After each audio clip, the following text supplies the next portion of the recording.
Hello green മീഡിയാസിലേക്ക് സ്വാഗതം. 2027 തൂക്കിയടിക്കാൻ മമ്മൂട്ടിയും മോഹൻലാലും ഒരുങ്ങിയിരിക്കുന്നു. മട്ടാഞ്ചേരി മാഫിയയും നെടുങ്കണ്ടം മിറാക്കിളുമായി എത്തുമ്പോൾ ഹലോ മായാവി ചിത്രങ്ങളെ പോലെ തന്നെ എത്തുമെന്നുള്ള പ്രതീക്ഷയാണ് ഏറെയും പ്രേക്ഷകർ പ്രതീക്ഷിക്കുന്നത്. മട്ടാഞ്ചേരി മാഫിയ നമുക്കറിയാം, കഴിഞ്ഞ കുറച്ച് നാളുകൾക്ക് മുമ്പ് അനൗൺസ് ചെയ്ത ചിത്രം ഖാലിദ് റഹ്മാൻ സംവിധാനം ചെയ്യുന്നു എന്നുള്ളതാണ് പ്രത്യേകത. ഈ ഒരു ഗ്യാങ്ങിൽ നമുക്കറിയാം മമ്മൂട്ടിയെ കൂടാതെ നസ്ലിൻ, അതേപോലെ തന്നെ വമ്പൻ താരനിരയോടുകൂടി തന്നെ വരുന്നു. ആസിഫ് അലി ഒക്കെ ചേർന്നിട്ടുള്ള ഒരു ചിത്രമാണ്. എന്നാൽ മോഹൻലാലിൻ്റെ കഴിഞ്ഞ ദിവസം അനൗൺസ് ചെയ്ത ചിത്രമാണ് നമുക്ക് നെടുങ്കണ്ടം മിറാക്കിൾ.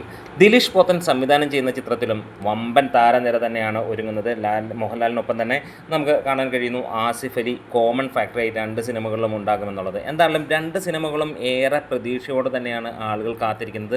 2 ഗ്യാരണ്ടീഡ് മൂവി എന്നുള്ളതാണ്. ആസിഫ് അലി, നസ്ലിൻ, മമ്മൂട്ടി കൂട്ടുകെട്ടിൽ മട്ടാഞ്ചേരി മാഫിയ വരുമ്പോൾ ആസിഫ് അലി, മോഹൻലാൽ, പിന്നെ നീണ്ട താരനിര ഇനിയും വരാനിരിക്കുന്നു. തുടക്കമായിട്ടുള്ളൂ, അവിടെയും നമ്മൾ കാത്തിരിക്കുകയാണ്. എന്താണേലും 2027 അമ്മാതിരി പൊളിയായിരിക്കും ഇവരിൽ 2-ൽ നിന്നും നമ്മൾ ഉദ്ദേശിക്കുന്നത്.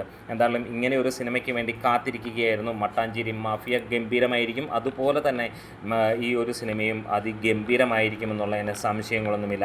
എന്തായാലും നമ്മൾ കാത്തിരിക്കുന്നു ഇങ്ങനെ ഉള്ള സിനിമകൾക്ക്. അപ്പോൾ നിങ്ങൾ ആരൊക്കെയാണ് ഈ സിനിമകൾക്ക് വേണ്ടി കാത്തിരിക്കുന്നത്? നിങ്ങളുടെ എക്സ്പെക്റ്റേഷൻ ഇതെല്ലാം ഒന്ന് കമൻസിലൂടെ ഒന്ന് പറയാം. വീഡിയോസ് ഇഷ്ടമായെങ്കിൽ ഒന്ന് സപ്പോർട്ട് ചെയ്ത് തരാം. Green medias.